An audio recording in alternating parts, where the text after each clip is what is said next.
The music, the costumes, the hair. There's only one ABBA. And after decades of going their own way, the Swedish supergroup is back. What is the one thing a 78-year-old music icon might still be keeping hidden after dominating the planet for decades?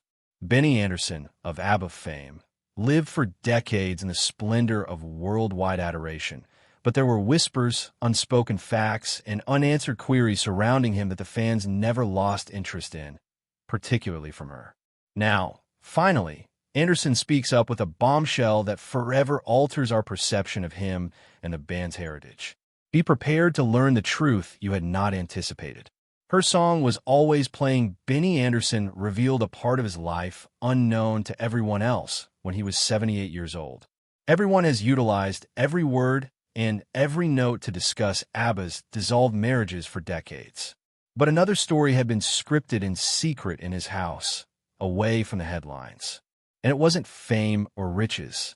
It was the woman who kept him grounded when things turned bad. Her name was Mona Norklet, and she was the one he loved after everything fell apart. Mona disliked being in the limelight or on stage. She worked in television, yet she did not live close to the mayhem that was Benny's life. She restored to him regular mornings, peaceful dinners, and a life in which no one was recording his every step. Benny once told her that whatever she was giving him could not be obtained in stadiums filled to capacity. Theirs was their love and not anyone else's, and her strength lay in her silence. Fans continued to speculate about who wrote what ABBA song, but the later music of Benny said otherwise. Mona poems, second chances, and love that stood firm rather than fell apart inside were all that there was. Everyone figured he was still struggling with ABBA divorces, but those closer to him understood what he was trying to say. His songs introduced a new peace and warmth that had been absent for the years of turmoil. He was no longer writing about losing someone. He was writing about finding someone. This change mattered because it presented a side of Benny untouched by the scandal. The divorces influenced the way the media reported on ABBA, but they did not influence his heart forever. There was something in Mona that revealed to him that life can be improved upon after a breakup. He was frail due to his stardom, yet love restored him to wholeness. Fans had never heard this before, but it accounted for why his music had lasted so long. At 78 years of age, Benny said thank you. He expressed that Mona had prevented him from giving up due to guilt. He may have remained trapped in the hiding places of his own errors without her. Instead, he constructed his future on the solid ground and not on ABBA's shattered fragments. She grounded him and had him keep creating things, not only for others but also for himself. One of the things that is easily overlooked about Benny's second career is how different his solo material sounds from that which he did for ABBA. The grand, showy numbers gave way to quieter tones that reflected age as well as peace. He quoted that peace resulted from having her around. Those that listened to him might not have realized it, but his songs ceased to be about tears and became instead about belonging. You can hear, in the spaces between the notes, how Mona touched the music. Since Benny's admission at age 78, his legend had been altered. He was more than a pop master who forged platinum tunes for shattered hearts. He was not about to let his sin write his final stanza. Instead, he demonstrated that life can still play a softer, truer note after everybody quits singing. This is what Mona provided him with, a reason to put up with her. There's something powerful about this narrative that defies the myth of fame. Most people believe that celebrity individuals only think about how good they used to be. Benny proved that they were mistaken by speaking about the quiet love that gave his life meaning beyond the praise. Not having the hit songs was his greatest accomplishment. It was in meeting the one person who viewed him as more than an icon. She allowed him to be Benny, not the hero. Since he spoke of it so late in life, this fact mattered the most. At 78 years of age, there was no need to gloss over the past or take advantage of people's memories. Already people had lauded, criticized, and remembered him for ABBA. Now he chose to do justice to what mattered the most throughout. As he was being so truthful, it was the best song words he had ever penned down.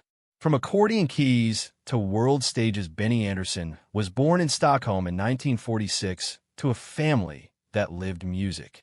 Rather than presenting the accordion as a toy, his father and grandfather instructed him on playing it.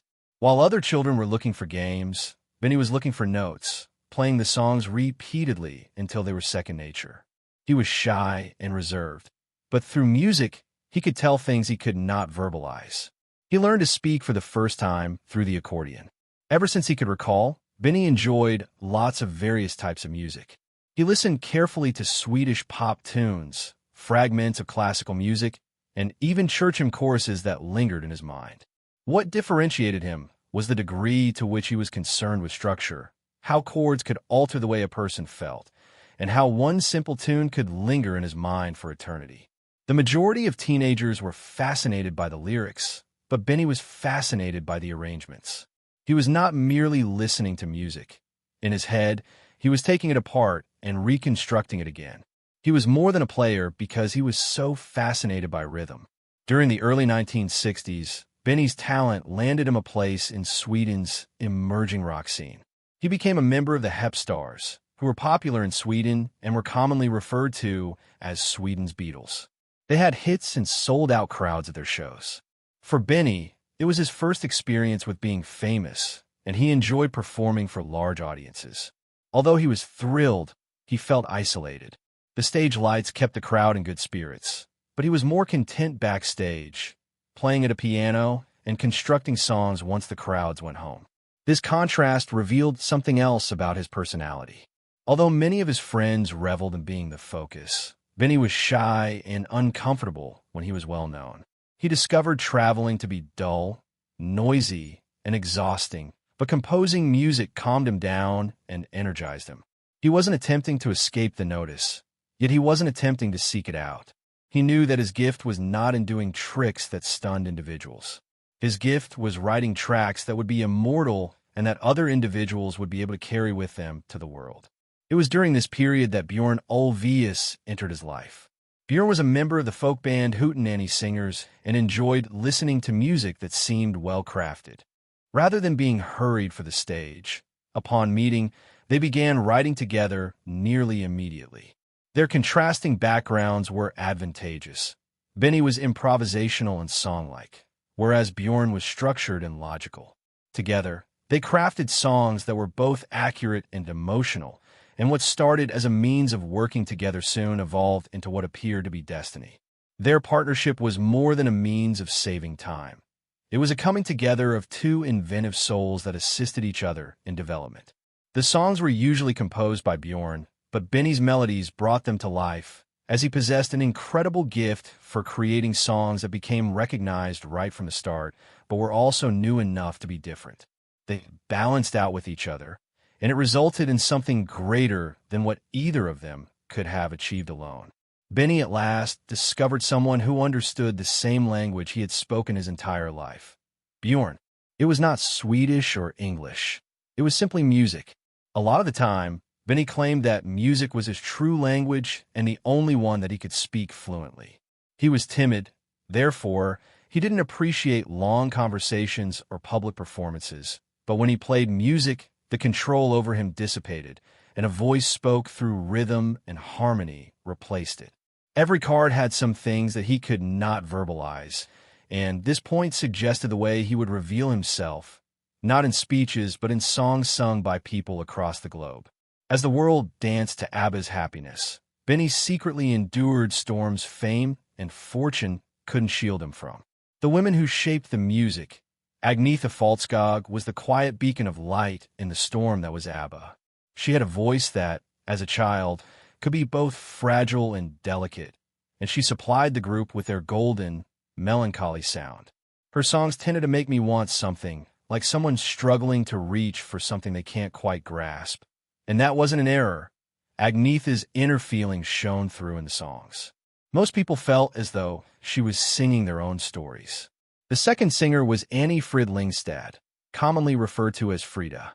Her voice was completely different from the rest. Frida was sharp, soulful, full of fire and life.